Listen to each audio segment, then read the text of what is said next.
mbokk yi jërë ngeen def si ànd avec ITV dal nag jàmm ci biir jotaayu xibaar dañu koy dooree ak réewu Sénégal ak réewu Amérique mi nga xamante ne xaatim nañu lu toll si juróomi protocole d'accord ñeel wàllu dem beek dikk bi énergie ak wérgu yaram ñaari réew yooyee daal di xamle rek ne daañu gën a lëkkaloo seen lëkkaloo ci fànn googule lëkkaloo boobule sax ki nga xamante ne moo di secrétaire américain bi di Mike Pompeo ak jëwriñ bi njëkk wàllu koom di Amadou Hott dañu ko rafetlu Youssouf Konté Moussa Fall.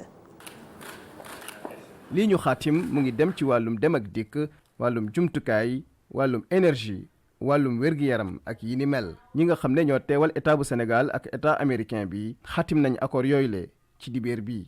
bi ñu paree discussion yi nag benn table ronde la woon ñu dem signer ay MOU ay mémorandum ay genre accord diggante Sénégal ak ay entreprises américaines am na ci wàllu santé wàllu wér-gi-yaram yokk ko en fait infrastructure yi nga xam ne ñu ngi ci hôpitaux Sénégal yi lu am solo la donc FONSIS signé na ak GE pour mun a développer ay imagerie médicale ay centre de diagnostic yu demee noonu ci hôpitaux Sénégal yi Sénélec tam signé na aussi ak ñaari société américaine donc GE ak Waldi Lamon pour développer benn centrale électrique boo xam ne ñetti téeméeri mégawatt la loolu nag ay entrepreneurs ak ay investisseurs sénégalais ñoo koy def wante seen partenaire mooy GE signé nañ tam ak beneen société ci wàllu accès électricité surtout ci milieu rural ak transport d'électricité Sénélec tam signé na loolu man tam signé naa ak benn société américaine bi nga xam ne ñoom ñu ngi développer ay projets di ko financer développer ko financer ko aussi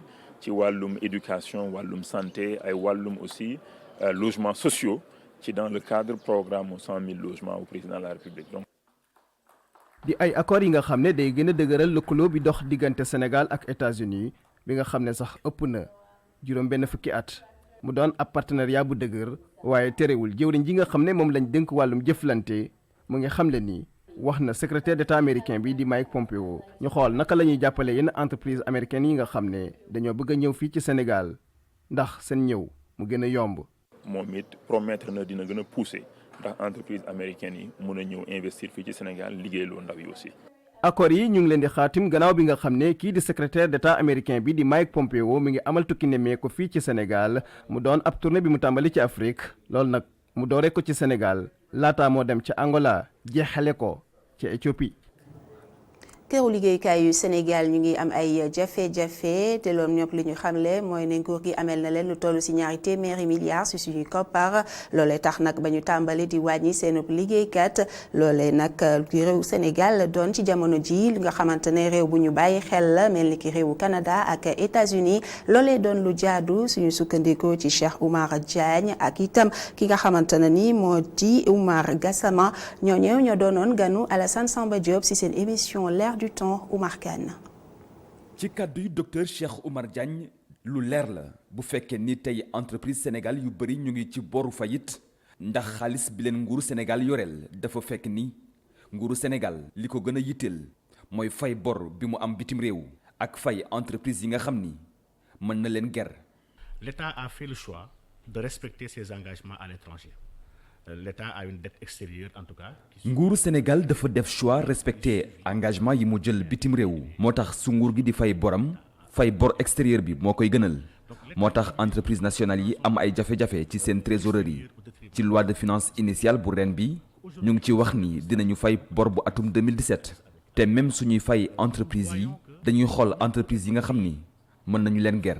Il faut faire de la corruption en réalité. En fait, dans les services de l'État, on privilégie certaines entreprises au détriment d'autres. ci kàddu yi économiste bi di docteur Pape Demba Thiam saafara mën na am moom li muy proposé mooy li mu tubbee titrisation de la dette. Le ministre des Finances peut être extrêmement volontaire pour trouver de l'argent et payer la dette. ministre des Finances mën na am yéene lijjanti xaalis ngir fay bor bi waaye am na yeneen solution lu mel ni créer benn marché de la dette. titriser dette bi am nañu ay bourse ci lu gaaw mën nañu taxawal ay jumtukaay ngir titriser dette bi ak Abdelkarim Mbeng amoon nañu projet bu jëm ci li ni mel idée bi mooy suñu créer benn marché de la dette intérieure ñu titriser dette yi fekk fay bi dañ koy orienter ci yeneen activité économique te loolu état bi ak entreprise yi yépp dinañ ci gis seen bopp. Bénéficier des opportunités qui ont été créées par ces investissements publics pourraient se brancher dessus et investir.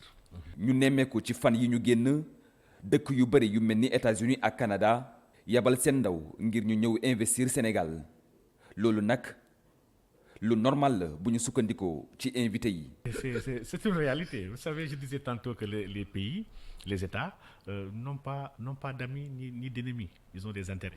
État yi amuñu ay xarit amuñu ay noon intérêt kese la ñu am dama def benn seetlu dëkk yu mag yi seen responsable yi suñu ñëw ci yenn réew yi dañuy indaale chef d'entreprise yu bëri ngir ñu mën a am ay marché africains yi rek ñooy voyager di yóbbaale seeni militants ak seeni njaboot ngir defi shopping kon le fait que dëkk yu mag yooyu di ñëw Sénégal lu normal la ñun ñoo war a taxawu suñu champion. Être aussi donneur en tout cas par rapport aux entreprises étrangères alors que nous pouvons créer nos propres champions. champion yooyu mooy entreprise nationale yi ak secteur informel bi ñu war a formaliser. loi bi ñu soxal wàllu liaas daañu ko xoolaat suñu sukkandikoo ci Abdou Mbow di député ci pencu ndawu réew ma moom nag mi ngi ko xamle ci seen émission jury du dimanche ñi teewlu ab pàcc ci waxtaan bu mu sekkoon ak Mamadou Ibra Kane. volonté du président de la République, c'était quand même. bëgg-bëgg njiitu réew mi di président Macky Sall mooy jafe-jafe yi nga xam ne dafa laal secteur immobilier mu ni ci ay saafara ci loolu la nekk li ni mel sax moo taxoon mu teg loi bi nga xam ne dafa jëm ci wàllum loyer loi boobu sax ñu seetlu ne nuñ koy doxalee dafa des loolu moo tax ñun député yi bëgg nañ sax càmbaraat ko bu baax seetaat ko bu baax ndax jàpp nañu ne am na ay problèmes yu bari yu ci nekk. Que l'application laisse à désirer, il y a eu des problèmes. leneen lu Abdou Mbow xamle mooy ne nag lu soxal coppite yi ci statut mairie bu Ndakaaru moom tolloo gu ñu fa moom Abdou Mbow nag la mu jàpp mooy ne dal di tabb ay maire dafa doon luy delloo suñu démocratie gannaaw Pape Ibrahima Ndiaye. xaatim ab décret fal ki nga xam ne mooy maire bu Ndakaaru li ni mel Abdou Mbow àndagu ci porte-parole adjoint bu Alliance pour la République gis ne loolu waruñu ko sax waxtaanee ak tamit lu jëm ci wàllum amnistie Khalifa Sall ak Karim Wade. Moi, je ne pense personnellement pas. xalaatuma benn yoon fu démocratie Sénégal toll fu mu nekk nii ñuy xaatim ab décret di nommé ki nga xam ne mooy maire dëgg la ci ab majorité la bokk waaye jàpp naa ne Sénégal boo fi nekkee sa xalaat war nga ko mën a fësal même bu fekkee ne démocratie dafay bëgg lu majorité bi xalaat ñëpp ànd ci. Que tu te ranges toujours du côté de la majorité. Abdou Mbow àdduna tamit ci beneen mbir jëm ci wàllum rapport Cour des comptes président commission des affaires étrangères di ci séentu ay sanctions.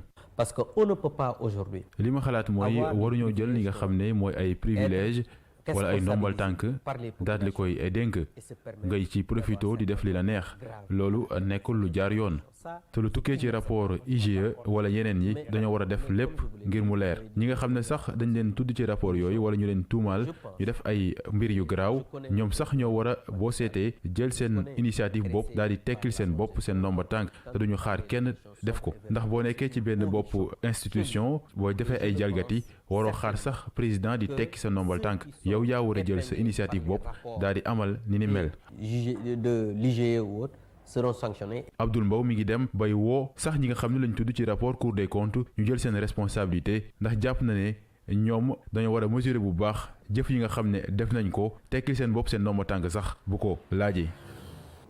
ñu wax nag ci li nga xamante ne moo di téere bi Abdou Latif Coulibaly dal di bind moom nag mu ngi tudd Sénégal l'histoire en marche ci boobule téere nag mu ci waxtaane wàllu koom wàllu politique ak yeneen ba tey ci boobule téere Abdou Latif Coulibaly di waxtaane nag juróom-ñaari atu Macky Sall yi Binta Ba ciy leeral.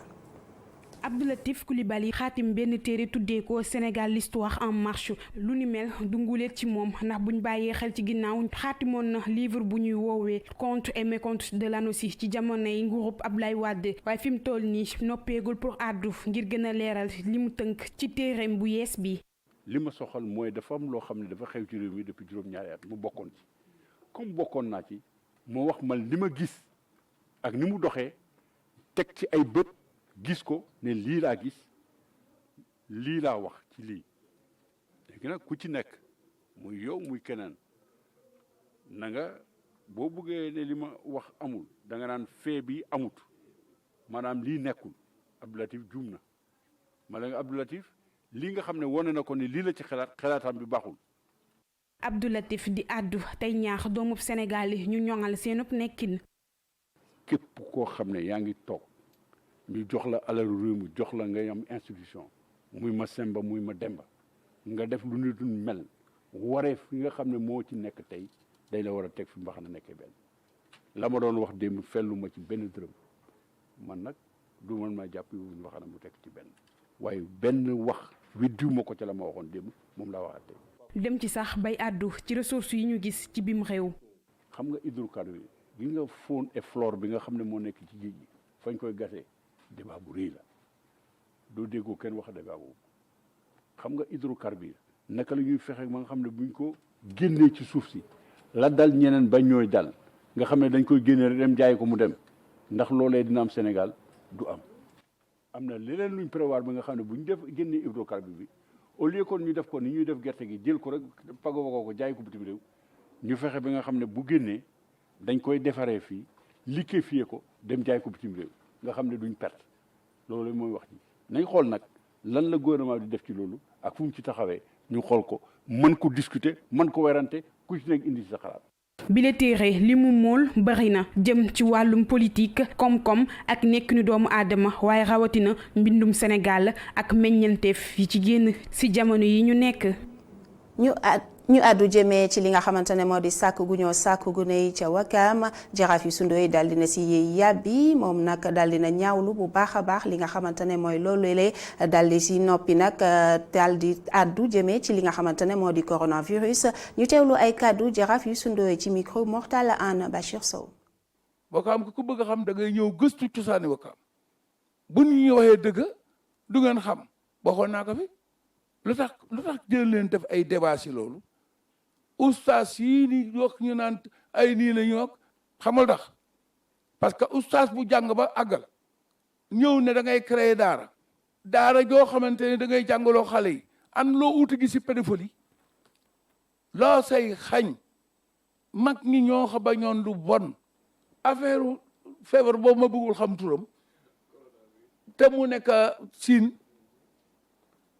mais mag ñi épidémie kenn daaw ko bañ parce que yàlla koy créé waaye yàlla nag lu ma la wis nag am na lu ma la jox loo xamante ne man nga si wéeru pour dem fi ma mbokki lébu yi nanu fexe ba ñaan ba nga xamante ne fii si réew mii ñu nekk muy réewum Sénégal réew mii nga xamante ne réewu jullit la si urungal bii ñu tuddee Sénégal. mu nekkoon ay kàddu jaraaf Youssou Ndoye mbokk yi fii la ñuy ndax képp bi la jotaayu xibaar waaye dañuy daal di dem fekki Mamadou Ibra Kane si seen émission La Totale Mamadou maa ngi la nuyu. maa ngi lay fay soxna Oumou Khayri Bass di la jaajëfal merci il est 19h c'est l'heure de La Totale.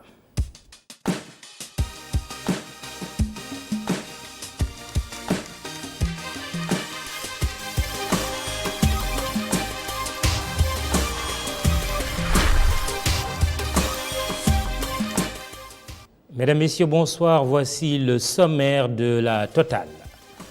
Ville de Dakar, statu quo ou statut spécial, un maire nommé et non élu pour la capitale sénégalaise, c'est le gros sujet polémique de cette semaine, confraternellement avec Bachir Fofana, spécialiste en communication.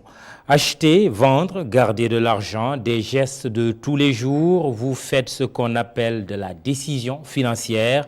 Coin Éco va vous familiariser avec une notion économique pas encore très connue.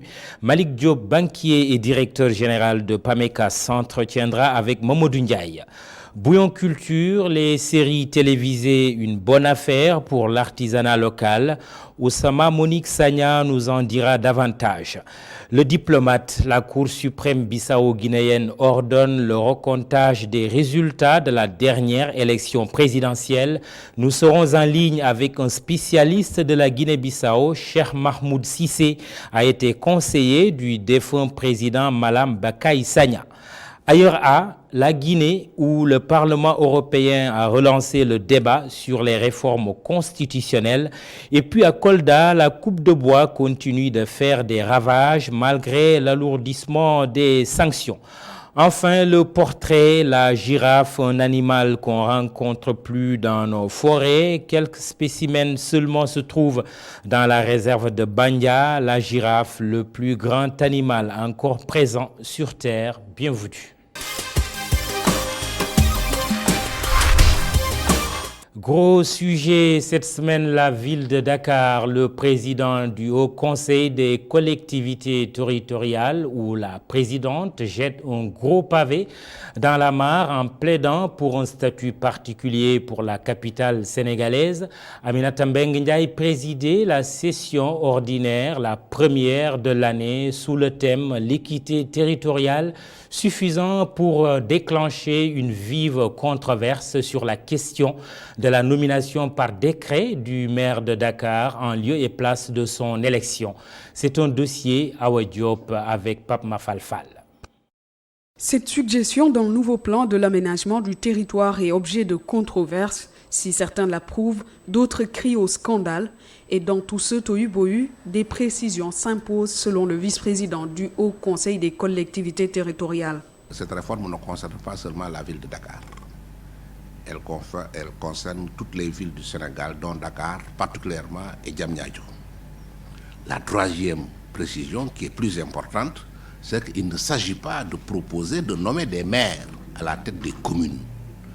La proposition qui a été faite ne met pas en cause le principe de la communalisation et ne met pas en cause le principe de nommer à la tête de toutes les communes des maires. Mais quel que soit l'objectif dans cette proposition, la démarche est simplement synonyme d'un recul démocratique, semble dire le porte-parole de la convergence démocratique, Bokk Gis Gis. Sur le principe d'abord, à chaque fois qu'on supplée un processus d'élection par un processus de désignation ou de nomination, c'est un recul démocratique. Donc au-delà de toute autre considération, déjà dans l'approche, nous pensons que c'est un recul démocratique. Toutefois, cette perspective d'un statut particulier des capitales régionales vient justement dépolitiser la gestion des villes pour une meilleure rationalisation du budget. Vous savez qu'actuellement, la ville de Dakar a un budget de plus de 65 milliards, n'est pas astreinte à un programme déterminé. Et souvent, l'argent est utilisé à des fins politiques. Maintenant, en ce qui concerne Dakar, ce sera une structure administrative chargée de gérer certaines questions importantes, brûlantes, que la ville de Dakar n'a jamais pu régler. Comme le problème de l'éclairage public, comme le problème de l'enlèvement des ordures, comme le problème de la gestion de certains patrimoines ici au niveau de Dakar. Mais le partisan de l'ancien maire de Dakar, Pape Diop, persiste et signe. La démarche est biaisée et le but n'est plus un secret de Polichinelle, mettre la main sur la ville de Dakar. On vote le maire de Dakar depuis le 19e siècle. Si vous voulez aujourd'hui nous dire que pour que Dakar marche, faudrait-il qu'on nomme celui qui le dirige, les Dakarois apprécieront. Justement, ce citoyen dakarois préfère le système électif et donne ses raisons. Le maire de la ville doit être élu, parce que si c'est l'État qui le nomme via décret, il pourrait ne pas prendre en compte les besoins sociaux et les questions de proximité du maire avec les citoyens de sa ville. C'est uniquement ainsi qu'un maire pourrait régler les problèmes de ses concitoyens. En attendant l'issue des débats sur cette proposition du HCCT, la présidente de l'institution justifie sa suggestion par le fait qu'à l'image des villes capitales économiques comme Yaoundé, Douala ou encore Lagos, le statut de la ville de Dakar peine à évoluer.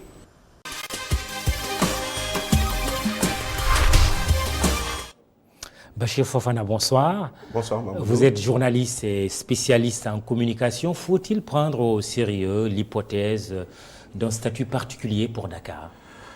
Alors, il faut d'abord dire que c'est un débat quand même qui a été pour la première fois soulevé par un de nos confrères, en l'occurrence Cheikh Diallo, au cours d'une émission dans une radio. Il avait dit, à la RFM, il avait dit il était question, ou il serait question de voir dans quelle mesure poser le débat du statut de Dakar. Mais quand c'est une institution dont la mission principale est de s'occuper de tout ce qui est collectivité territoriale et de leur marche et de leur fonctionnement qui pose le débat, effectivement, il va falloir poser et prendre très au sérieux cette question et y répondre de façon froide et de façon détachée et ne pas être dans des camisoles politiciennes ou considérations politiciennes et poser froidement la question. Et cette fois-ci, c'est une voix officielle. Aminata Mbengue Ndiaye, qui est présidente du Haut Conseil des collectivités territoriales, en remplacement d'Ousmane Tanor Dieng, à la tête de cette institution, mais aussi à la tête du Parti socialiste. Oui, c'est Est-ce que c'est différent cette fois-ci? C'est ce qui semble être le petit souci que les gens ont pour voir une démarche politicienne dans l'idée de poser cette problématique importante. Mais il y a que, c'est une institution qui a parlé. Je ne pense pas que ce soit Aminata Mbengue Ndiaye, secrétaire général du Parti socialiste, mais c'est Aminata Mbengue Ndiaye, présidente du Haut Conseil des collectivités territoriales, dont la mission est effectivement de réfléchir sur le fonctionnement des collectivités territoriales et de proposer des solutions d'amélioration. Donc, sur ce point... Et cette session portée sur l'équité territoriale. Exactement. Oui. Cette question portée sur l'équité territoriale, aujourd'hui, il y a à poser cette question et c'est ce que j'ai vu par rapport au vice-président Ousmane Sey, qui essaie d'expliquer que le statut dont on parle, il ne faut pas seulement le limiter à Dakar. Effectivement, s'il s'agissait simplement de le résumer à Dakar, là on verrait une visée politicienne. Mais s'il s'agit de réfléchir de façon globale sur certaines structures qui ont quand même une, comment dirais-je encore, une légitimité économique, religieuse ou administrative, ce serait bien. Parce qu'aujourd'hui, je donne 3 cas. Médina Gounass, c'est une ville au sud du pays, avec une forte communauté religieuse, régie avec un certain statut. De fait, parce qu'aujourd'hui, je donne un exemple, à Médina Gounass, c'est comme à Touba, il n'y a pas de liste concurrente aux élections locales. C'est la liste du marabout qui est choisie. Un autre exemple, on prend Touba, par exemple aussi, donc Médina Gounass, c'est un statut religieux, Touba, c'est un statut religieux et économique. Donc aujourd'hui, Diamniadio aussi, c'est un statut administratif. Donc pourquoi refuser de débattre de ces questions et de voir dans quelle mesure améliorer ce qui existe encore, d'autant plus que nous sommes dans un processus continu d'amélioration de notre processus de décentralisation. Oui. Est-ce qu'il y a des exemples qui existent dans le monde faisant de grandes villes, villes capitales comme on dit, des villes ayant un statut spécial, particulier? Jusqu'en 1978, Paris n'avait pas de maire. Paris était régi par un statut spécial. C'est Jacques Chirac en 1978 qu'on est retourné à l'élection du maire de Paris au suffrage. À Moscou, ils ont un statut spécial. Maintenant, il y a des villes africaines, effectivement, que ce soit Yaoundé, que ce soit Kinshasa, que ce soit Lagos, que ce soit Abidjan, qui ont des statuts spéciaux. Avec maintenant un maire qui est plus ou moins super maire ou super ministre ou super préfet, si vous voulez, qui a des compétences élargies dans certaines localités. Ce même gouverneur, on l'appelle délégué général ici, gouverneur par là, mais il siège même en conseil des ministres pour défendre les préoccupations de sa ville auprès du président et auprès du gouvernement. Parce que justement, il y a des exemples. Maintenant, pour moi, il faudrait peut-être poser le débat et voir en quelle mesure. Seulement, ce qui me dérange un peu, c'est qu'au moment où on parle de dialogue national et que toutes les questions doivent être posées au niveau de ce dialogue national, que ça soit ailleurs que cette question soit posée. Justement, il y a même que ces maires actuels ont bénéficié d'une prolongation de leur mandat. On ne connaît pas encore la date des élections locales. Est-ce que ce n'est pas cela qui fait qu'il y a un climat de suspicion? Exactement. Moi, ce débat aurait été posé au niveau du dialogue national, comme je viens de le dire. Moi, ça ne me choquerait pas. Et qu'effectivement, je pense que ce débat devrait être posé. Mamoudou, prenez 2009 à maintenant, nous en sommes 11 ans. Donc, en moyenne, la ville de Dakar, c'est, par exemple, 50 milliards de francs CFA. En moyenne. Donc, sur les 11 années, c'est à peu près 500 milliards de budget. Donc, si aujourd'hui, on devait froidement dire qu'est-ce qui a été fait sur le budget de 500 milliards, on compterait des réalisations mais on n'en compterait pas énormément à cause de beaucoup de choses, de beaucoup de blocages. La ville a voulu faire de l'emprunt obligataire, ça n'a pas marché. La ville a voulu aménager l'espace de la place de l'Indépendance, ça n'a pas marché. À cause de blocages politiques, non? À cause de blocages politiciens même. Oui. Bon, on peut le dire, parce qu'à cause de blocages politiques. Mais maintenant, après, aujourd'hui, faut-il arriver à dépolitiser la gestion de la commune au profit des Dakarois? C'est une question, mais l'essentiel, pour moi, ce qui m'intéresse, c'est que le débat soit posé et que la meilleure forme de collaboration puisse en être ressortie pour le bien-être de tous les Dakarois. Les partisans de l'ancien maire Khalifa Ababacar Sall voient derrière une volonté d'affaiblir politiquement leur leader. Tout à l'heure, vous disiez que c'est Aminata Mbengue Ndiaye, présidente du Haut Conseil des collectivités territoriales, qui s'est exprimée. Mais au-delà de sa personne, c'est quand même la secrétaire générale du Parti socialiste, parti auquel a appartenu Khalifa Ababacar Sall. Est-ce que, on peut vraiment dire que c'est un débat innocent qui n'a aucune connotation politique? Non, on ne pourrait pas le dire, mais je rappelle aussi que Khalifa Ababacar Sall, à cause de ses ennuis judiciaires, de ses démêlés judiciaires, aujourd'hui, est-ce qu'il est éligible à une fonction? Poser cette question, je pense que peut-être il ne faut pas voir les personnes, mais il faut voir les... Oui, la réponse est non, après sa condamnation. Après sa condamnation. Oui. Donc, comment aujourd'hui quelqu'un qui ne peut plus être éligible à un poste, peut-il être affaibli par une idée agité? Je pense que non. Je pense que peut-être ils ont raison de voir une visée politicienne, mais est-ce que c'est vraiment Khalifa Sall qu'on vise? Je ne le pense pas et je ne le crois pas. Et ce serait vraiment peut-être maladroit de vouloir viser quelqu'un qui aujourd'hui n'est pas éligible. Est-ce qu'on peut imaginer dans l'absolu que le président de la République, s'il venait à être décidé que c'est lui qui déciderait désormais comment dirais-je, de nommer le maire de Dakar, est-ce que dans l'absolu, on pourrait imaginer qu'il ne désigne pas quelqu'un qui ne serait pas de son parti? Ce serait peut-être la meilleure des choses si dans l'absolu, parce qu'il faut aussi voir qu'est-ce qui se cache derrière la réforme. Aujourd'hui, il ne s'agit pas de se substituer à la volonté du suffrage des électeurs. Il s'agit de dire Dakar, par exemple, si on prend l'exemple de Dakar, ces 19 communes d'arrondissement, ces communes d'arrondissement auront continué à avoir des maires d'arrondissement. Maintenant, au niveau de la ville, il faudra mettre en place une superstructure qui aura plus de compétences élargies sur certaines questions, notamment sur l'éclairage public, que je connais bien parce que je travaille dans une structure qui travaille sur l'énergie. Et aujourd'hui, l'éclairage public, c'est un gros problème pour non seulement la ville de Dakar, mais toutes les mairies du Sénégal. Parce qu'en principe, c'est les mairies qui devaient pouvoir payer l'éclairage, mais du fait de leurs difficultés, c'est l'État qui se substitue à elles.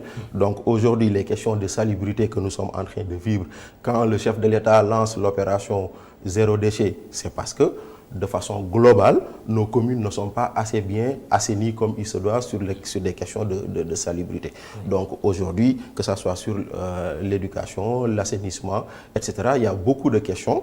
Mais ça, c'est parce qu'effectivement, il y a des compétences transférées, mais peut-être les moyens qui devaient permettre aux communes de gérer efficacement ces compétences transférées n'ont pas suivi. Donc la réforme, doit-on arriver vers un statut spécial? Peut-être, mais au moins, on doit aujourd'hui évaluer ce que nous avons comme système de décentralisation qui nous est venu de l'acte 3 de 2013 et qui aujourd'hui présente sur certains points des failles et qui méritent des corrections. Merci Bachir Fofana d'être venu sur le plateau de La Totale. Merci. Et bonsoir chez vous. Bonsoir.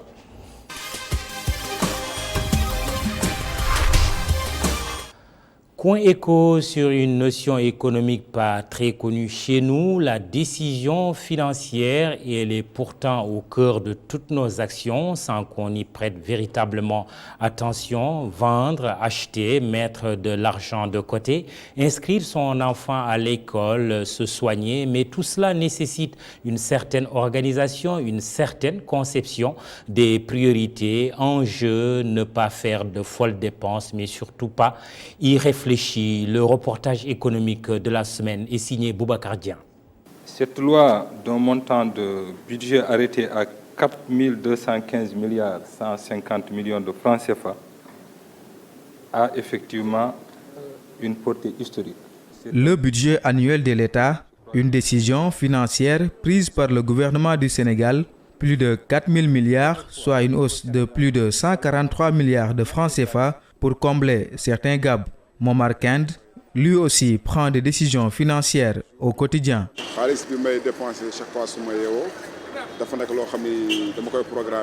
Je planifie parfaitement mes dépenses. Je suis très économe. Chaque jour, c'est comme un emploi du temps.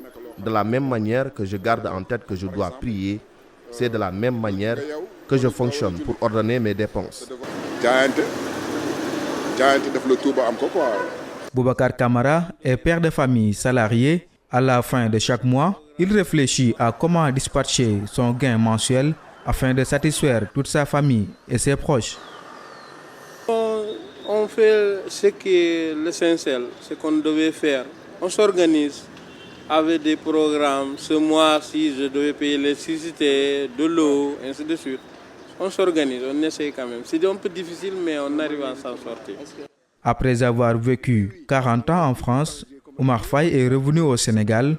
Le gestionnaire de formation a eu à prendre des décisions financières dans le cadre de son travail avec ses collaborateurs. Dans le cadre de mon travail, quand j'ai fini mes études, il m'arrivait de, par exemple, composer avec mes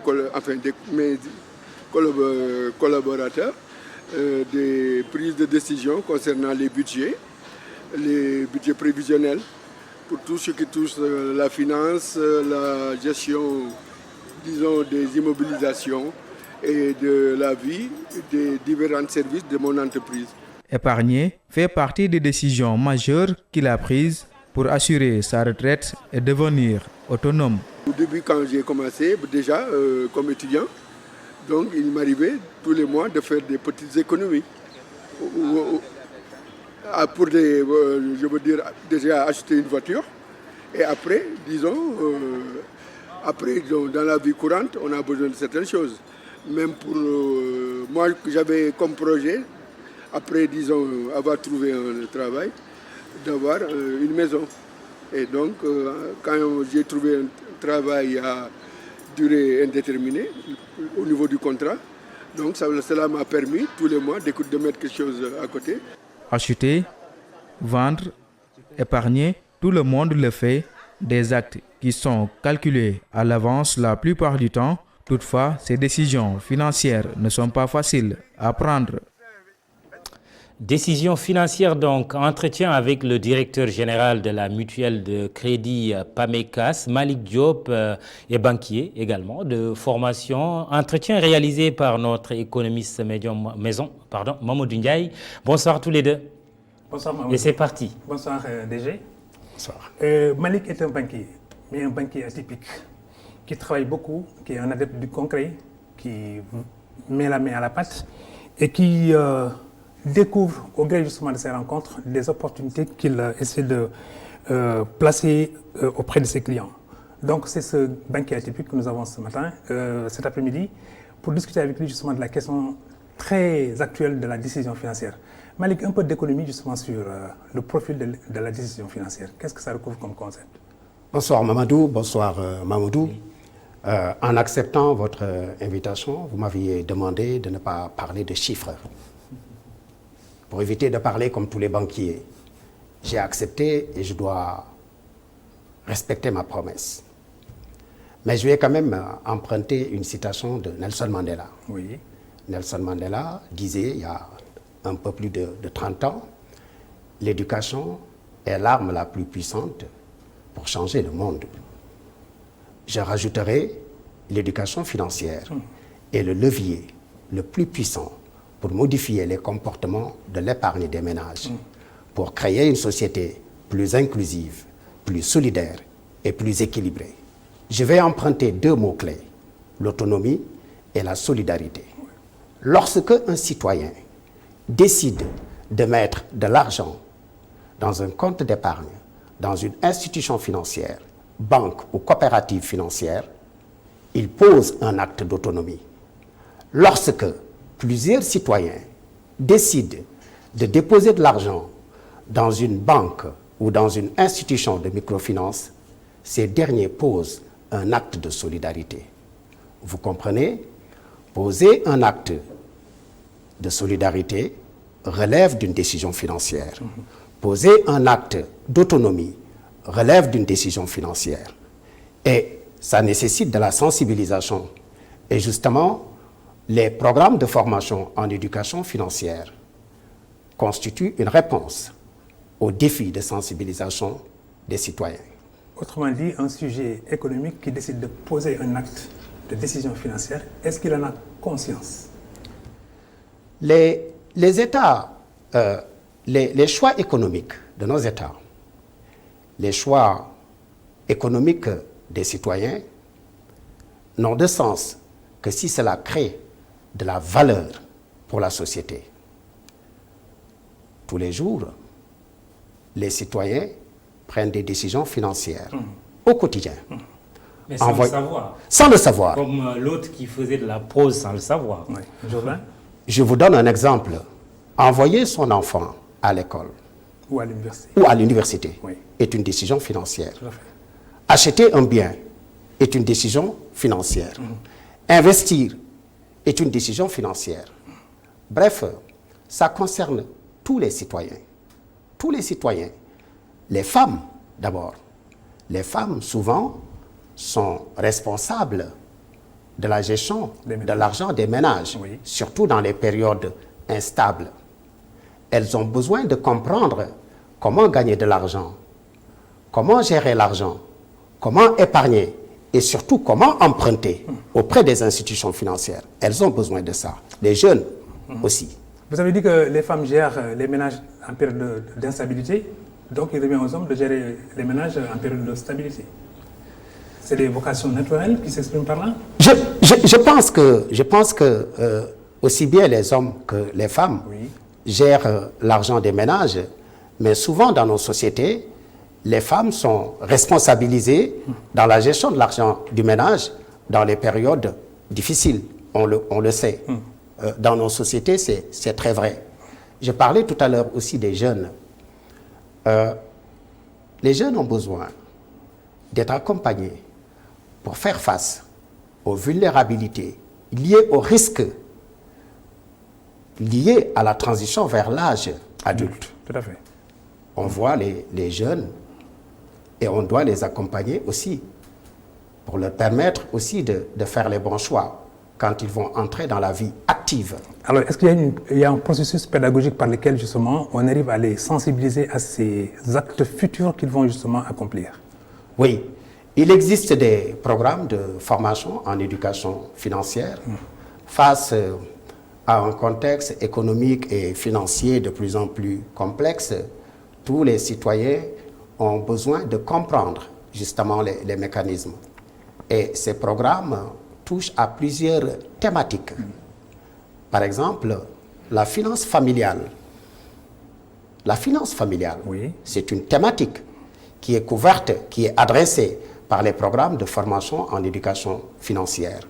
La budgétisation, l'épargne, la négociation financière, l'argent et les jeunes, c'est toutes ces thématiques-là qui sont adressées par les programmes de formation en éducation financière. Les migrants, il ne faut pas oublier les migrants.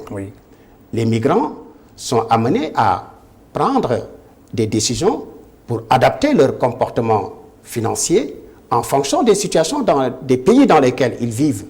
Les migrants parfois vivent dans des conditions difficiles, lesquelles conditions les amènent à adapter leur comportement financier tous les jours. Alors, ce que vous dites appelle de la part justement de tous ceux qui veulent accomplir cette décision financière, au moins une information. Or, il y a une asymétrie de l'information par rapport à ceux qui sont plus proches de la réalité économique et par rapport à ceux qui en sont plus éloignés.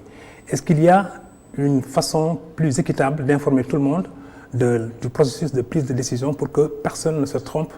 Parce qu'après tout, il y va du destin ou du choix de vie de ceux qui prennent ces décisions. Vous avez raison. La question interpelle plusieurs acteurs. D'abord, les pouvoirs publics, les ministères de tutelle, la Banque centrale. Et il est heureux d'ailleurs de rappeler ici que la Banque centrale a récemment adopté une stratégie d'éducation financière sous-régionale qui ne concerne pas que le Sénégal, mais qui concerne les 8 pays de la zone UMOA. Ça, c'est salutaire. Il faut également rajouter que beaucoup de coopératives financières, comme PAMECAS, l'institution que je dirige, développe justement et déploie des programmes de formation en éducation financière en direction des femmes, en direction des jeunes, en direction des primo-entrepreneurs, en direction des opérateurs économiques, formels ou informels. J'avais promis de ne pas donner des chiffres, mais c'est difficile pour un banquier de ne pas parler de chiffres. Oui, dans notre pays, on dénombre 407 000 unités économiques. C'est la statistique de l'Agence nationale de la statistique, l'ANSD, qui a publié ce chiffre-là. Et les 80% relèvent de l'informel. Et ces gens-là, au quotidien, prennent des décisions financières. Et ces décisions doivent être éclairées. Pour que ces décisions-là soient des décisions éclairées, pour que ça puisse créer de la valeur pour notre société, nous devons les sensibiliser. Une prise de conscience de la décision financière. Oui, il faut une prise de conscience de la décision financière. Mais ça passe par un processus. Nos programmes que nous développons, que nous déployons, permettent justement à ces cibles-là d'avoir la connaissance et les outils pour comprendre comment mieux gérer leur argent.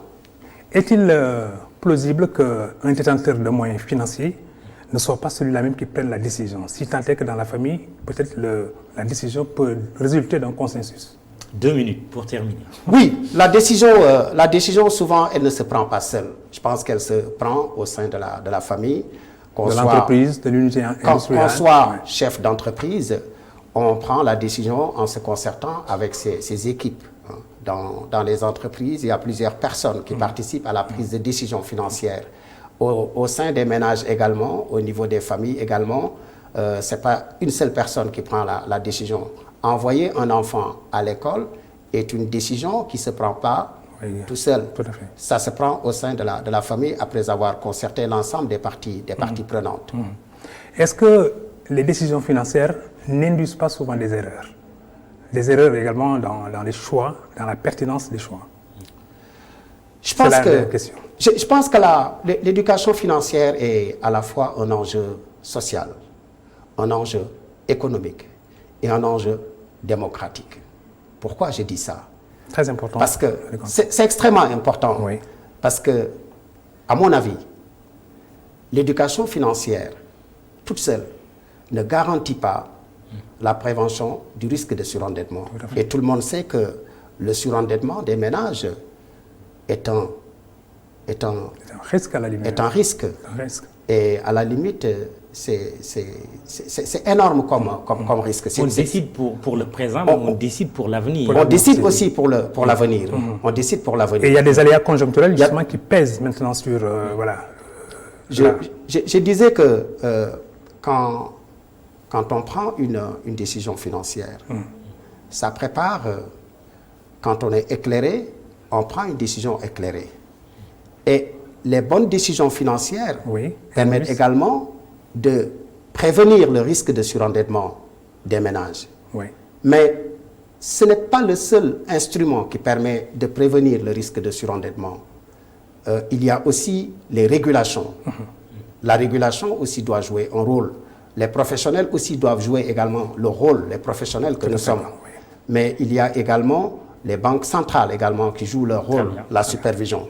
Merci, c'est un débat très intéressant. Oui, peut-être faire la promesse qu'on reviendra sur ce sujet. Je crois qu'on va prolonger le sujet. Merci Mamadou Ndiaye, merci Malick Diop, directeur général de PAMECAS.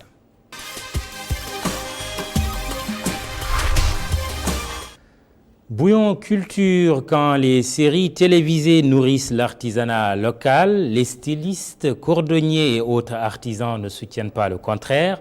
En effet, la nouvelle forme de réclame introduite par les telenovelas à la sauce sénégalaise profite beaucoup aux créateurs sénégalais. Les producteurs des séries s'y retrouvent également et c'est tout le monde qui y gagne finalement. Moussa Fall ou Sama Monique Sagna, regardez.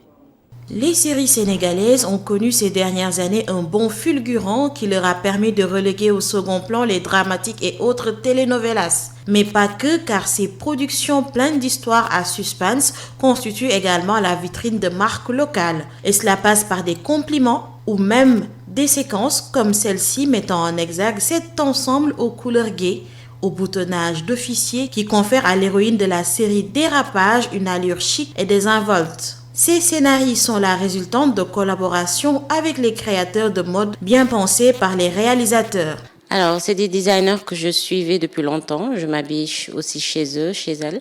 Et au moment de la série, j'avais envie de travailler avec ces personnes pour le Made in Sénégal, mettre en avant un peu ce que nous faisons ici et montrer la beauté de notre couture, en quelque sorte. On voulait vraiment promouvoir les marques. On n'avait pas forcément le budget pour acheter tout un dressing. Donc, on a demandé aux marques est-ce qu'ils pourraient nous aider, aux marques, aux créateurs, est-ce qu'ils pouvaient nous aider à faire la série. Et ils étaient d'accord et ça m'a fait très plaisir parce que il y en a que je connaissais pas forcément. Ces collaborations sont pour les designers une occasion de démontrer leur savoir-faire, allant même jusqu'à consacrer toute une nouvelle collection à une production. Oui, c'est arrivé une fois et récemment dans la dernière série de Abdullah Radouane, qui est un réalisateur avec qui j'ai déjà travaillé avant. Quand il a eu son projet de série Dérapage, il m'a appelé. Il m'a parlé du projet, il m'a envoyé la Bible en me disant qu'il voulait que je crée un style particulier à l'actrice principale et qu'on voit dans l'ensemble la touche qu'on pourrait apporter au personnage de telle sorte que ce soit original et typiquement sénégalais.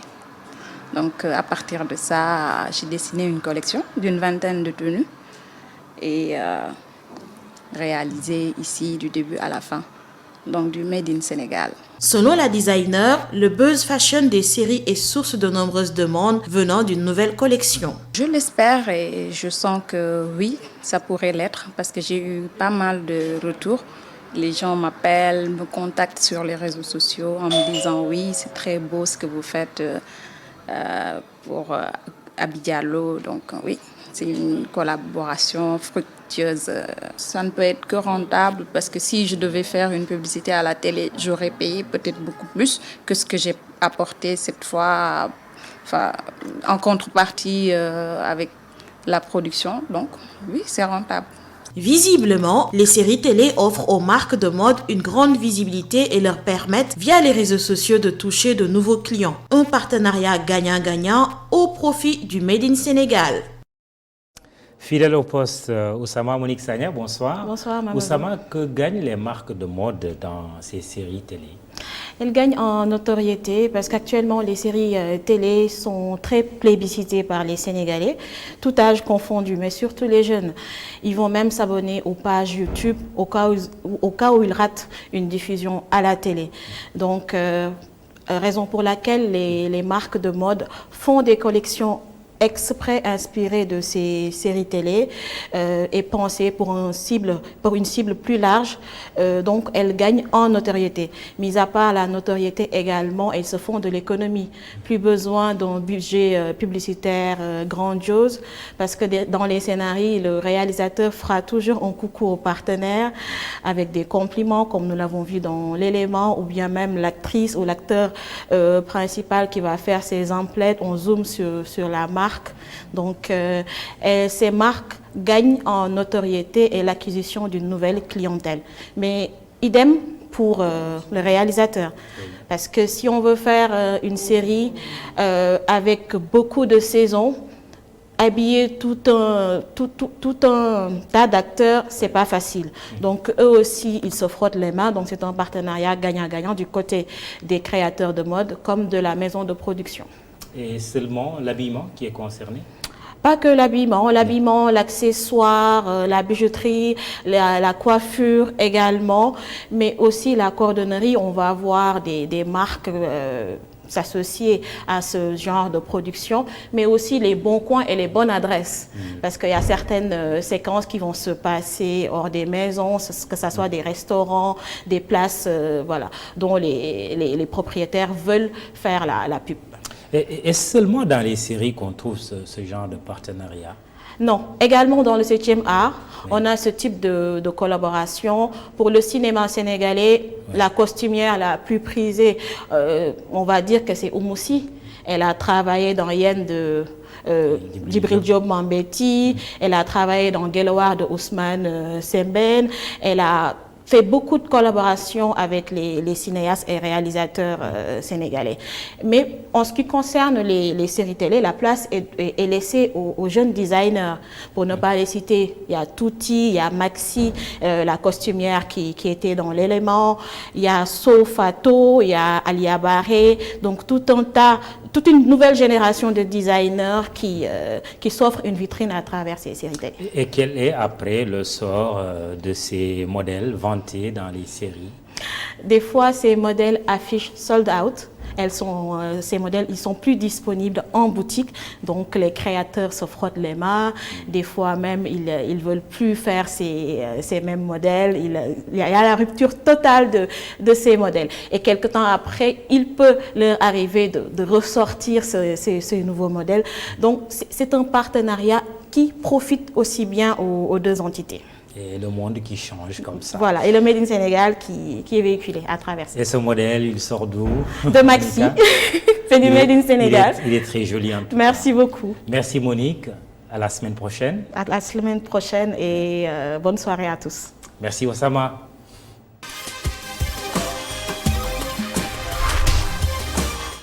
Le diplomate Cheikh Mahmoud Cissé, il est ancien conseiller du défunt président bissau-guinéen Malam Bakay Sagna. Il est spécialiste de la Guinée-Bissau. Justement, bonsoir Mahmoud Cissé. Nous parlons ce soir de la Cour suprême bissau-guinéenne qui ordonne le recomptage des voix à l'occasion de l'élection présidentielle récente en Guinée-Bissau. Quelle est votre analyse de cette décision? Merci Mamoudou. Donc, effectivement, la Cour suprême bissau-guinéenne a demandé à la Commission nationale électorale de faire le recomptage des voix. Parce qu'il semble que le candidat Domingo Simões Pereira, après la proclamation des résultats provisoires, a introduit un recours au niveau de la Cour suprême, c'est-à-dire le tribunal suprême de justice, comme il l'appelle là-bas. Oui. A fait office de conseil constitutionnel pour les pays francophones. Donc, Omar Sissoko n'a pas attendu les résultats définitifs et il s'est autoproclamé président. Et Domingo conteste toujours les résultats de Umbalo Sissoko. Mais justement, quelle est votre lecture de cette démarche de Imbalo qui a, dès la publication des résultats provisoires, a commencé déjà à être reçu par des présidents étrangers et à assister à certaines grandes rencontres internationales? Bon, je pense que Oumarou est allé trop vite en besogne parce que la Commission nationale électorale a donné que des résultats provisoires. Donc c'est au tribunal suprême de justice qui devait donner les résultats définitifs. Et Oumarou s'est mis dans on va dire, dans un palais diplomatique pour dire que lui, il est le président élu. Alors qu'il devait attendre, en principe, comme d'habitude ça se fait en Guinée-Bissau, la Cour suprême qui donne en définitif les résultats définitifs.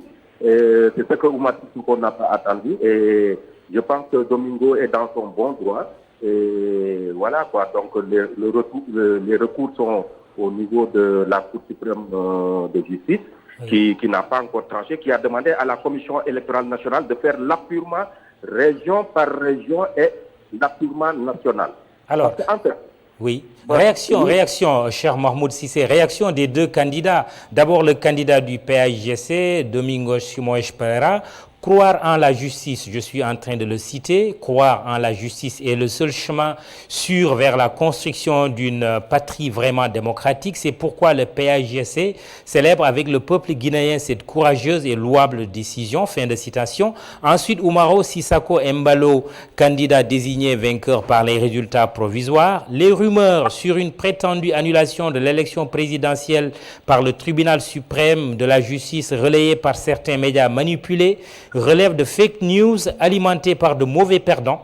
En tant que président élu de la République de Guinée-Bissau, je demande à l'ensemble de mes compatriotes de garder leur sérénité et les invite à préparer dans la concorde nationale la cérémonie de mon investiture. Finalement, qui croire?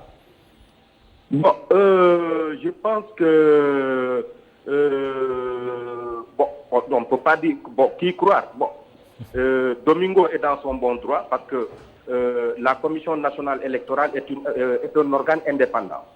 Mais ce qu'ils ont omis de faire cette fois-ci, c'est que la loi leur demande à la Commission nationale électorale que 48 heures avant la proclamation des résultats, d'envoyer des courriers au niveau de la présidence de la République, de la primature et au président de l'Assemblée nationale. Et maintenant, en donnant le verdict, les résultats provisoires, d'appeler les deux mandataires des deux candidats.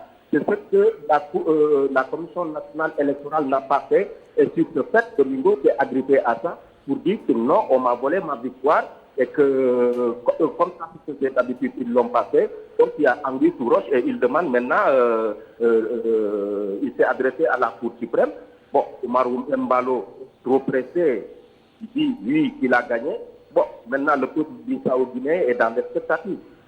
Oui, et peut-on parler de crise politique ou en tout cas de blocage politique aujourd'hui en Guinée-Bissau? On ne parle pas de blocage, on parle d'impasse. C'est l'impasse carrément.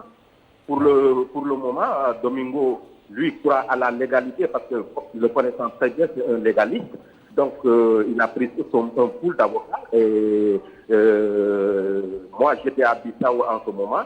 La secrétaire d'État, la secrétaire générale des Nations Unies était venue à Bissau pour une mission. Et Domingo, il semble-t-il, lui a remis des preuves pour montrer que les choses ne se sont pas passées dans les règles de l'art. Et quelle perspective entrevoyez-vous en tant qu'observateur de la scène politique bissau-guinéenne?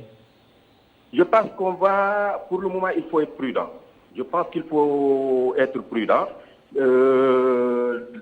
D'après ce que j'ai reçu comme information pour le moment, le tribunal suprême a donné 4 jours à la Commission nationale électorale de recompter les voix. Parce que la dernière fois, la CNE avait dit qu'ils avaient fait une consolidation. Alors que ce n'est pas ce que leur demande la Cour suprême. La Cour suprême leur demande de faire un appuiement total. Sans cela, ils ne peuvent pas valider les résultats du second tour. Et maintenant, tout le monde est dans l'expectative. Et voilà quoi, les rumeurs vont bon train. Chacun tire de son côté pour dire oui, j'ai gagné, j'ai gagné. Oui. Et bon, maintenant là, on attend de voir. Mais en une fraction de seconde, cher Mahmoud Cissé, quel est l'intérêt ou l'enjeu de cette situation en Guinée-Bissau pour le Sénégal? Pour le Sénégal, l'enjeu, le Sénégal est un pays qui a une diplomatie extrêmement forte. Bon, les gens se sont rendus compte que au niveau en Guinée-Bissau, que le président sénégalais s'est beaucoup imité. Ils ont dit que pratiquement c'est de l'ingérence dans les élections et qu'ils ont des preuves. Maintenant, est-ce que c'est vrai ou c'est pas vrai? Je ne sais pas ce qu'ils affirment. Merci. Cher Mahmoud Cissé est spécialiste de la Guinée-Bissau. Il a été conseiller du défunt président Malam Bakaï Sagna. Merci et bonsoir chez vous. Dans un instant, une fraction de seconde, disons même que c'est l'heure, 19h45, Adama Anouchkaba de l'autre côté à la newsroom. Bonsoir Adama. Bonsoir Mamadou, bonsoir à tous. Bon journal et à tout à l'heure. Merci, à tout à l'heure. Merci également à vous de nous regarder sur ITV et bienvenue dans ce journal. Le changement de statut de la ville de Dakar n'est pas à l'ordre du jour. Une mise au point de Abdoul Mbow, le porte-parole adjoint de l'APR, estime que nommer le maire de Dakar serait synonyme d'un recul démocratique. Abdoul Mbow était l'invité de Mamadou Ibra Kane dans le jury du dimanche. La synthèse de l'émission avec Pape Ibrahim Ndiaye. Nommé le maire de Dakar par décret, la question est agitée dans l'espace médiatique, mais il n'en est pas question pour Abdou Mbow. Le porte-parole adjoint de l'APR, Alliance pour la République, estime que ce n'est pas à l'ordre du jour, tout comme accorder une amnistie à Khalifa Sall et à Karim Wade. Moi, je ne pense personnellement pas qu'on est à une étape de la vie politique sénégalaise où on va nommer des maires. Ah ouais. Ça, c'est ma conviction. Et vous l'assumerez mais face à vos partisans. Mais vous savez, Mamadou, quand on est dans une organisation, on a toujours la latitude de dire ce qu'on pense. Maintenant, la démocratie voudrait que quand une discussion est engagée, que tu te ranges toujours du côté de la majorité. Mais on peut, à tout moment, avec la liberté qu'on peut avoir, de dire son point de vue par rapport à une question donnée. Et sur un autre point, les rapports de la Cour des comptes, Abdou Mbow a aussi une position tranchée. Le président de la Commission des affaires étrangères réclame des sanctions. Parce qu'on ne peut pas aujourd'hui avoir les privilèges qu'on a, être responsabilisé par les populations et se permettre d'avoir certains manquements graves à la tête de certaines institutions. Ça, c'est inacceptable. On ne voit pas encore de sanctions, mais, bien d'accord. Mais comme je vous l'ai dit, vous avez dit que le président a annoncé une commission, mais je pense, et je connais le président Macky Sall, je connais, c'est quelqu'un qui est intéressé par la bonne gestion. Quand il parlait de gestion sobre et vertueuse, c'est une conviction chez lui. Et je le pense certainement que ceux qui sont épinglés par les rapports de l'IGE ou autres seront sanctionnés. Abdou Mbow demande aux personnes épinglées par les rapports de la Cour des comptes de prendre leurs responsabilités. Il les invite à mesurer les conséquences de leurs actes et pourquoi pas démissionner s'il le faut. Abdou Mbow, député à l'Assemblée nationale, a également annoncé devant le JDD que la loi sur le loyer sera révisée. Je vous propose de regarder cet extrait de l'entretien. La volonté du président de la République, c'était quand même, et jusqu'à présent, de tout faire pour que l'immobilier puisse être maîtrisé, le coût de l'immobilier puisse être maîtrisé. Il y a eu une loi qui a été votée, son application laisse à désirer, ça il faut le dire, et nous en tant que parlementaires, on a même décidé d'aller revoir cette loi pour voir exactement comment réviser. Ah non, il faut qu'on revoie ça parce que quand même, nous savons nous-mêmes que l'application laisse à désirer, il y a eu des problèmes. 5 protocoles d'accord signés ce dimanche entre le Sénégal et les États-Unis. La coopération entre les deux pays sera renforcée dans plusieurs secteurs de développement, les énergies, le transport, les infrastructures ou encore la santé. Le secrétaire d'État américain Mike Pompeo et le ministre de l'économie, du plan et de la coopération Amadou Hott se réjouissent de ces accords signés. Youssouf Konté et Moussa Fall, compte rendu. Ces protocoles d'accord concernent les secteurs du transport, des infrastructures, des énergies, de la santé, entre autres. Les représentants sénégalais et américains dans ces domaines cités ont signé les accords ce dimanche. D'abord dans l'énergie, avec la Sénélec qui a signé avec GE pour le développement d'une nouvelle centrale de 300 MW et également d'autres infrastructures énergétiques. Et la Sénélec qui a signé aussi avec la société ULD Lamon dans le cadre de l'accès à l'électrification avec un financement de la banque Exim des États-Unis. Nous avons également été témoins de la signature entre le Fonds 6, le Fonds souverain d'investissement stratégique, et GE également pour un projet qui va nous aider à rehausser le plateau médical dans tous les hôpitaux du Sénégal. Nous avons également signé avec la société ABD, qui est une société d'investissement, d'arrangement de financement et de développement de projets, pour développer certaines infrastructures sociales, telles que dans les logements sociaux, dans la santé, mais également dans l'éducation. Ces signatures de protocoles d'accord viennent renforcer des relations diplomatiques qui existent entre le Sénégal et les États-Unis, vieilles de 60 ans. Un partenariat dynamique, certes. Tout de même, le ministre de la Coopération invite le secrétaire d'État américain à faciliter l'installation de certaines entreprises américaines sur le territoire sénégalais. C'est vraiment de pousser les entreprises américaines qui produisent dans d'autres pays de se délocaliser au Sénégal, de produire à partir du Sénégal et d'exporter, de servir le marché sénégalais, mais également le marché de l'exportation, donc dans la sous-région et même dans le reste du monde. Cette série de tournées en Afrique du secrétaire d'État américain entamée au Sénégal les mènera en Angola et en Éthiopie. Et cet après-midi, Mike Pompeo a rencontré son homologue des affaires étrangères sénégalais Amadou Ba. Les États-Unis ont injecté 550 milliards de francs CFA dans le renforcement de l'énergie au Sénégal. Mamadou Gueye-Kassé nous fait le point. 550 milliards de francs CFA. C'est la somme que les États-Unis ont mis à la disposition du Sénégal dans le cadre du second compact destiné au renforcement du secteur de l'énergie. Le ministre des Affaires étrangères se félicite de la réussite du premier compact. Notre pays vient encore une fois de bénéficier de la confiance des autorités américaines qui vient de mettre à notre disposition un second compact pour un montant de 550 milliards de francs CFA destiné au renforcement du secteur de l'énergie. Le premier compact avait tenu ses promesses en permettant l'accroissement de la production agricole. Les États-Unis ont fait part au Sénégal de leur intention de se retirer du Sahel, frappé durement par le terrorisme.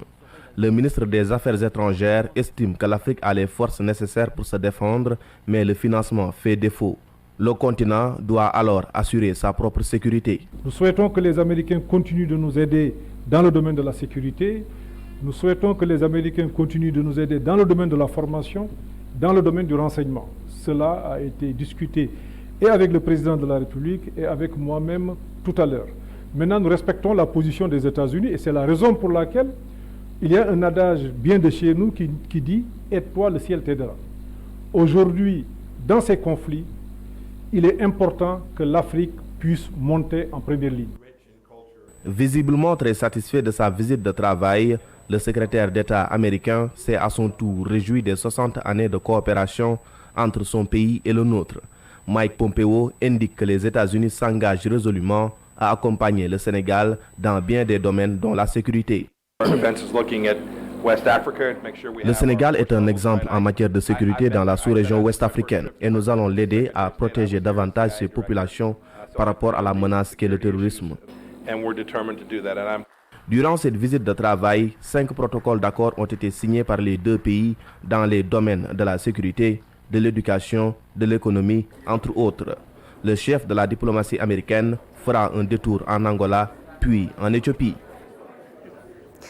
Et nous parlons toujours économie, les difficultés que traversent les entreprises sénégalaises au menu de l'heure du temps de ce dimanche.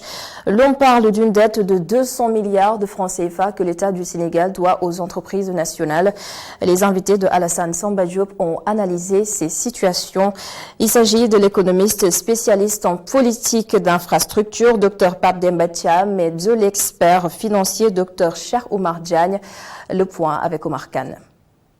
Pour Dr Cheikh Oumar Diagne, il est clair que si aujourd'hui plusieurs entreprises sénégalaises sont au bord de la faillite à cause de l'argent que l'État du Sénégal leur doit, c'est parce que l'État du Sénégal privilégie les entreprises étrangères et les entreprises corruptibles.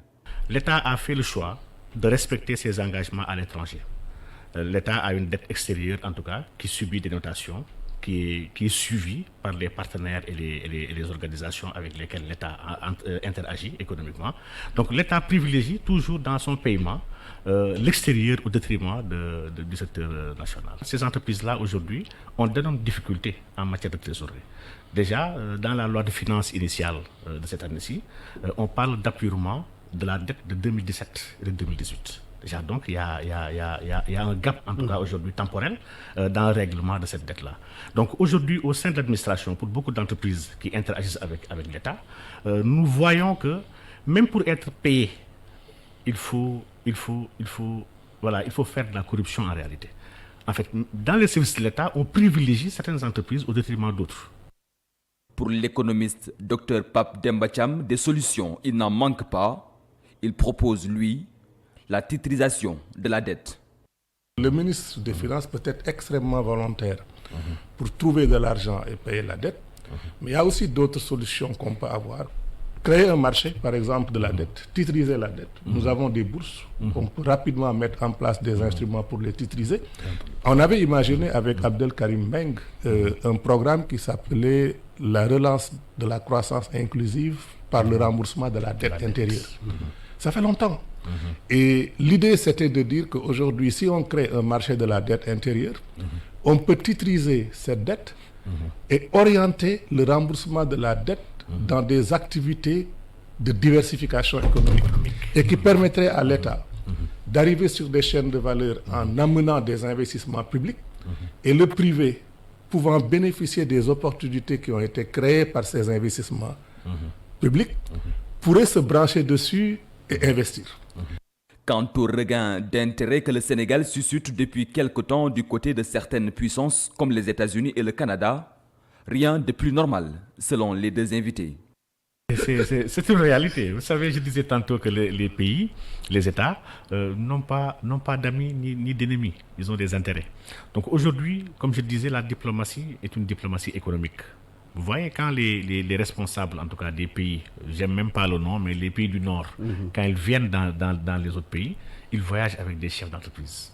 Ils voyagent avec beaucoup de chefs d'entreprise pour pouvoir espérer gagner des contrats. Parce qu'il y a 18 sociétés américaines qui frappent à la porte. Ah oui. Avec Mike Pompeo. Et c'est très normal. Donc, il n'y a que les Africains qui voyagent avec des militants ou avec des gens de leur famille pour aller faire du shopping. Venir conquérir ce pays est dans une logique assez normale pour les pays qui sont en quête de croissance. En fait, c'est nous aujourd'hui qui devons nous interroger sur pourquoi être aussi donneur, en tout cas, par rapport aux entreprises étrangères, alors que nous pouvons créer nos propres champions. Et ces champions sont les entreprises nationales et le secteur informel qu'il faut formaliser. Le Sénégal, l'histoire en marche, c'est l'intitulé du livre de Abdoulatif Coulibaly, des sujets politiques, économiques, sociaux et géopolitiques du Sénégal développés dans cet ouvrage. L'auteur a aussi parlé du septennat de Macky Sall et les défis de son mandat actuel. Notre reporter Bintaba a assisté à la cérémonie de présentation et c'était hier. Auteur de plusieurs ouvrages, Abdoulatif Coulibaly se rappelle de nouveau au Sénégal. Cette fois, l'ancien journaliste et proche du président de la République signe Sénégal, l'histoire en marche, un livre qui lui est difficile de juger. Je ne peux pas faire un jugement sur ma propre œuvre. Madiambal l'a dit, considérez. C'est pour moi difficile de juger mon ouvrage. Je considère que j'ai proposé à la critique des citoyens et des journalistes que vous êtes l'ouvrage que j'ai écrit. Je demande à tout le monde qu'on débatte autour de cet ouvrage-là. C'est vrai qu'il est très difficile aujourd'hui de débattre. Il y a comme une sorte de communauté qui se sont formées. Les gens débattent souvent entre amis, débattent entre gens qui ont le même point de vue et le même avis sur une question. Le porte-parole du chef de l'État estime que son dernier ouvrage, comparé à d'autres, a une certaine particularité. Je résiste à quoi? À l'idée, parfois établie, le préjugé, que l'Afrique est à jamais mal partie, que nous ne pouvons pas avancer. Je dis non. Sur le continent africain, au-delà du Sénégal, il y a des pays qui avancent, qui construisent, qui font des choses, qui font avancer les choses. Abdoulatif Coulibaly garderait-il toujours la fameuse neutralité journalistique, même engagé politiquement avec Macky Sall? L'auteur assure être très objectif, notamment en évoquant le PUDC. Si on dit le Sénégal, l'histoire marche aujourd'hui, c'est incontestable. Maintenant, on peut être un opposant politiquement positionné pour dire que ce n'est pas vrai. Mais regardons les faits. Moi, je viens d'une campagne. Je sais ce que le PUDC a fait dans ces campagnes. J'habite à côté des îles du Saloum. De l'indépendance jusqu'à maintenant, il n'y avait que 2 forages pour toutes les îles. Il y a plus de 23 îles qui sont habitées. De l'indépendance, je vous dis, jusqu'à il y a 4 ans, il n'y avait pas d'eau dans les îles. C'est des avancées. L'eau potable, on dit, on est en taux de couverture de plus de 90%. Voilà la signification sur le PUDC. Voilà ce que je raconte. En quoi ces choses-là sont utiles? Ce n'est pas prendre position pour Macky Sall ou contre Macky Sall que de dire voilà les effets du PUDC. Ceux qui me contestent ont le droit de me contester, mais au moins ils me contestent sur des faits. Sénégal, l'histoire en marche survole la politique économique du régime actuel et des aspects géopolitiques. Merci beaucoup Bintaba. Et dans le reste de l'actualité, à son tour, le Jaraaf du Cap-Vert s'offusque contre les scandales de pédophilie. Youssou Ndoye parle d'actes inhumains et qu'il faut donc des mesures très fortes. Ces propos sont recueillis par Mortal Anne et Bachir Sow. Pour connaître Wakam, il faut s'intéresser à la culture lébu. Il n'est pas oustaz car quelqu'un qui crée un dara pour dispenser des cours coraniques ne fera jamais cet acte ignoble. Nos ancêtres ont toujours banni ces genres d'actes. Mais aujourd'hui, les gens pensent que tout est permis.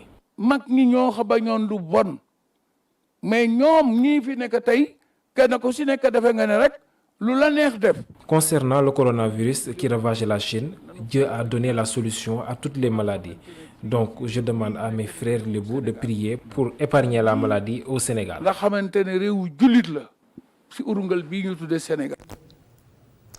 Et voilà, c'est la fin de ce journal. Merci beaucoup de l'avoir suivi, mais restez avec nous sur ITV. Dans un instant, la suite de la Totale avec Mamadou Ibrakan. La parole est à vous. Merci Adama et excellente soirée.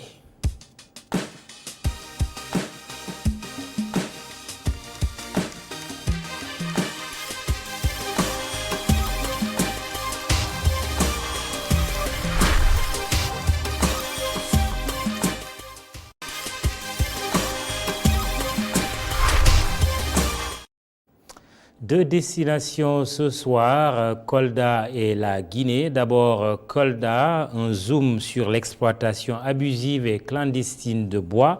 Alors que des sanctions pénales sont même prévues, les agressions contre la forêt progressent à un rythme inquiétant. Ni l'aménagement des massifs, ni la réglementation de la campagne d'exploitation, encore moins l'engagement des organisations de la société civile n'arrive à endiguer le phénomène. Seydou Diatta fait un focus sur la déforestation dans la région de Kolda.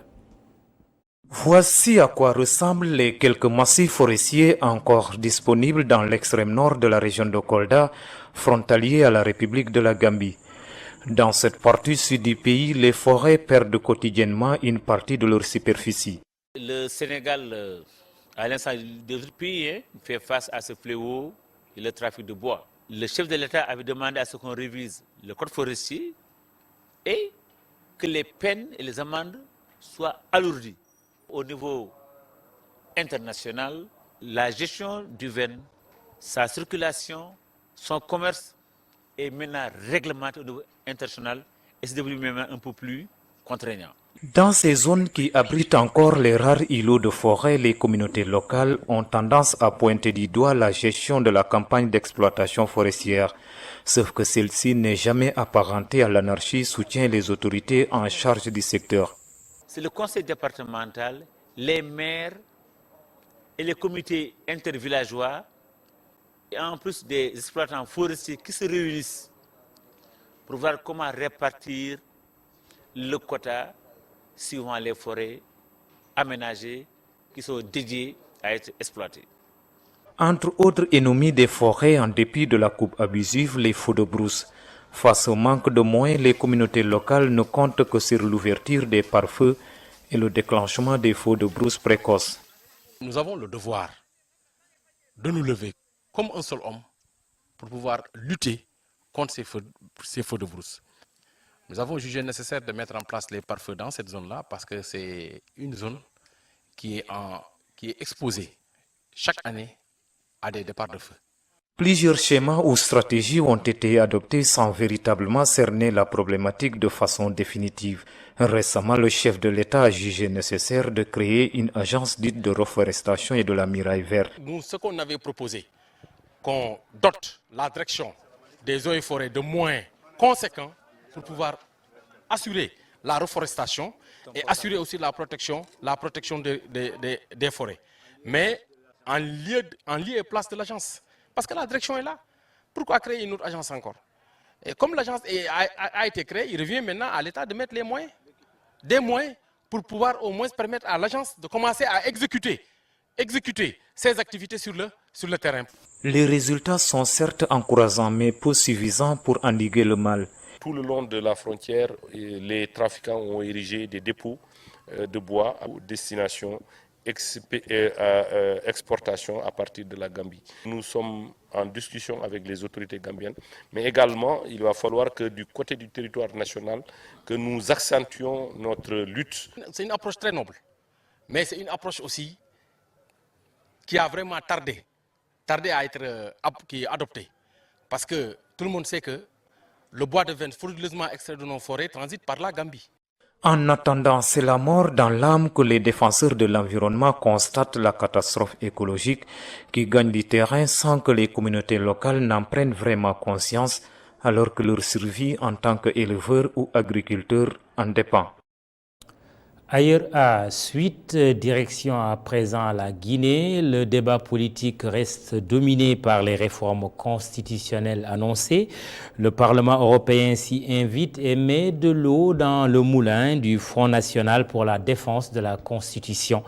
Une récente résolution de l'institution européenne condamne la répression policière et toutes les violences qui ont eu lieu depuis quelques mois en Guinée. À Conakry, pouvoir et opposition apprécient diversement cette actualité. Correspondance Momodou Mokhtar Souaré et Sa Alou. Sans doute, le Front national pour la défense de la Constitution n'avait encore jamais reçu un aussi fort soutien que celui du Parlement européen.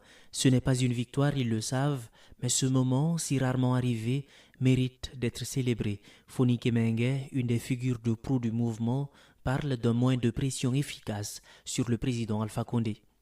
Nous accueillons avec grande satisfaction le soutien du Parlement de l'Union européenne. Ce grand soutien au peuple de Guinée vient à point nommé.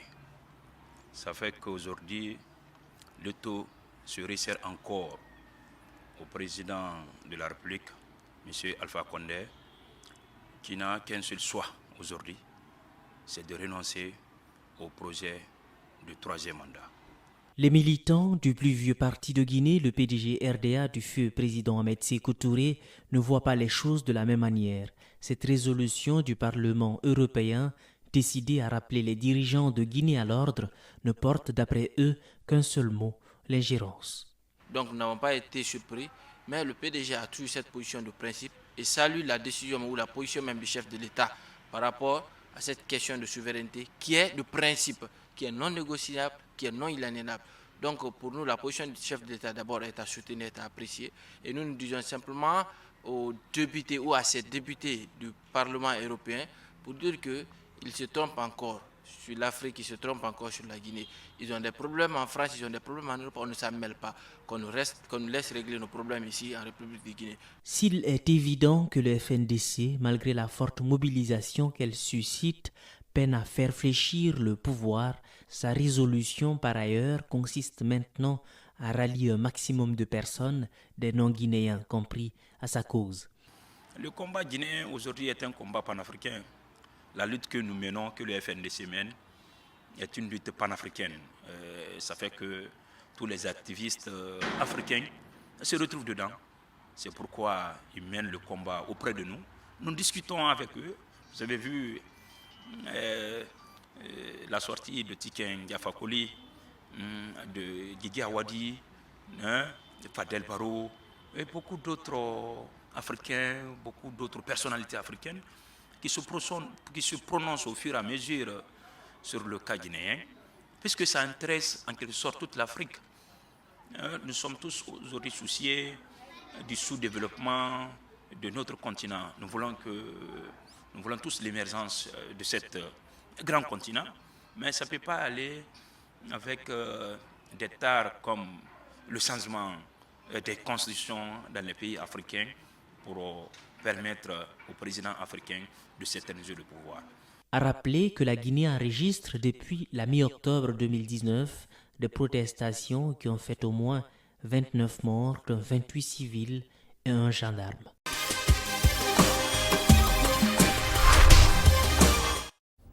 Le portrait ce soir, nous allons vous présenter le plus grand mammifère à l'heure actuelle sur Terre.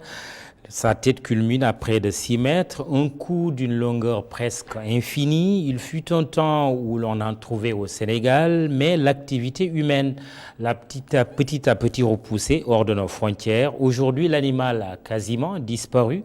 Cependant, depuis quelques années, la réserve de Bandia, située à 65 km de Dakar, en a réintroduit quelques spécimens. Ce soir, c'est la girafe qui se présente à vous. Et c'est un reportage de Kessendour sur les belles images d'Augustin Mandan.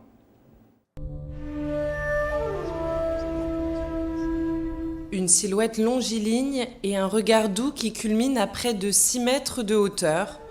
La girafe ou Girafa camelopardalis, troisième plus grand animal terrestre après l'éléphant et le rhinocéros, a toujours fasciné les petits comme les grands.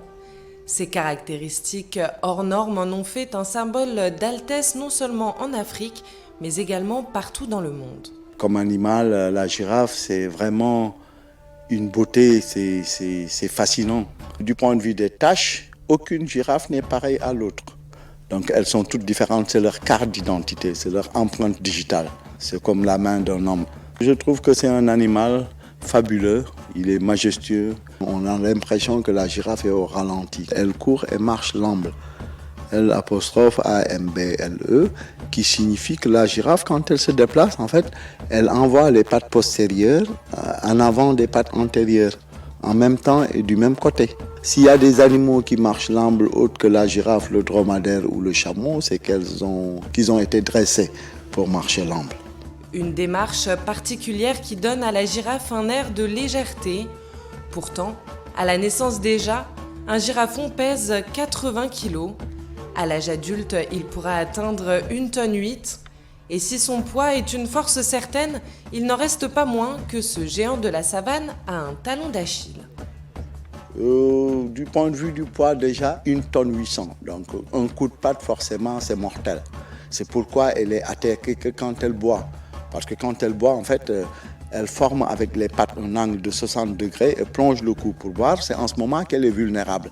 C'est le moment que guette le lion en général dans les savanes africaines pour casser à la girafe sa région cervicale. Mais en dehors de cette posture, il est difficile qu'un prédateur s'attaque à la girafe. Et même quand elles boivent, généralement, ça se passe comme ça. C'est-à-dire que si certaines girafes sont en train de boire, d'autres montent la garde pour prévenir d'un danger éventuellement. Donc elles ne vont pas tous au point d'eau et tous se baissant le cou pour boire. On ne sait jamais ce qui peut arriver. Mais en général, quand la girafe arrive au point d'eau, si certaines girafes sont en train de boire, d'autres montent la garde. La girafe se nourrit principalement d'acacias. Son caractère herbivore lui permet d'entretenir de bonnes relations avec les autres espèces. Avant sa disparition à l'état sauvage, il n'était pas rare de la retrouver au milieu des zèbres ou des antilopes. En fait, la girafe, c'est un animal qui a existé au Sénégal et qui a disparu depuis des années. Et la première réintroduction de girafe a été faite par les promoteurs de la réserve de Bandia. Et les premières girafes qui sont arrivées en 1997. Et de 2 couples de girafes, nous sommes partis. Aujourd'hui, nous sommes à plus de 70 girafes. Depuis 2016, la girafe est classée comme espèce vulnérable. En 30 ans, le nombre de ces individus a diminué de 40%, une situation qui laisse craindre aux chercheurs une extinction silencieuse de l'espèce d'ici quelques années. Sendour, bonsoir. Bonsoir Mamadou. Vous vous êtes rendu à la réserve de Bandia, ces girafes, vous les avez approchées et qu'est-ce qu'on ressent quand on approche un animal si grand, si impressionnant? Eh bien, c'est vrai qu'au départ, on a tendance à se sentir tout petit et particulièrement chétif. Mais très vite, on est rassuré parce que la girafe est un animal qui est relativement calme et craintif. Tout l'enjeu du reportage, c'était plutôt de les approcher sans les effrayer plutôt que de nous protéger. Par contre, en réalité, ce qui était plus étonnant, c'est qu'il s'avère que c'est une espèce qui est plutôt curieuse. On en a vu plus d'une lors du tournage qui tendait le cou pour observer le caméraman, en se demandant un petit peu qui était cet énergumène qui venait inquiéter leur bébé et troubler leur tranquillité. Mais au final, on est plus si impressionné que ça. Mais c'est vrai que c'est très grand, c'est impressionnant et c'est surtout très beau comme animal. Alors, la girafe fait partie de notre histoire et des contes que l'on raconte à nos enfants. Comment se fait-il qu'on n'en trouve plus au Sénégal ? Bon, déjà, il faut commencer par dire que la girafe, c'est pas un animal qui est particulièrement fragile. Les femelles mettent bas debout et dès la naissance, le girafon fait une chute de 2 mètres. Et sa taille fait qu'il est à l'abri d'énormément de prédateurs. Le seul prédateur en dehors du lion qui reste un petit peu, c'est l'être humain. Et de par l'histoire, quand le colon est arrivé, il a commencé à chasser, à organiser des safaris et forcément ça a engendré une diminution drastique du nombre d'individus, je le disais à la fin du reportage. Et la deuxième raison, c'est tout simplement la modernité, l'industrialisation, l'extension des villes font qu'on a petit à petit rasé de plus en plus d'arbres et la girafe se nourrit des feuilles qui se trouvent au sommet des tiges. Donc moins d'arbres dit également moins de nourriture et donc le déplacement de cette espèce vers des zones plus propices à leur développement ou alors tout simplement l'extinction de l'espèce. Alors, vous venez de nous l'expliquer, la girafe a été victime de l'homme. Dans votre reportage aussi, elle apparaît très paisible. Mais comme n'importe quel autre animal, elle doit bien avoir un instinct de survie. Est-ce qu'elle peut être dangereuse, agressive? Eh bien, de manière générale, son instinct de survie ne s'exprime que par la fuite. Mais ça, c'est quand il s'agit des autres espèces. La girafe peut avoir un côté agressif, mais seulement avec d'autres girafes. Et ce sont les mâles exclusivement qui se battent en réalité pour les femelles. Et dans ces cas-là, on peut voir deux girafes se battre à coups de coups. C'est extrêmement violent, donc on voit des mètres et des mètres de coups qui se frappent et les combats peuvent aller jusqu'à déracinement des arbres alentours et jusqu'à ce qu'un des deux combattants décide d'abandonner le combat et de laisser les femelles à l'autre mâle. C'est la seule raison. Et la girafe est gentille avec l'homme? Non, oui, en réalité. Elle n'attaque pas l'homme. Non, pas du tout. Elles ont plutôt tendance à se cacher. Ouais. Et dès qu'on approche un peu trop, bon, c'est la fuite. C'est un peu dommage parce qu'on a envie de les approcher toujours de plus près. Mais elles ne présentent aucun danger pour l'être humain, raison pour laquelle elles ont disparu si facilement. Kessen, on va laisser une citation sur la girafe à nos téléspectateurs. C'est très pénible de peigner la girafe.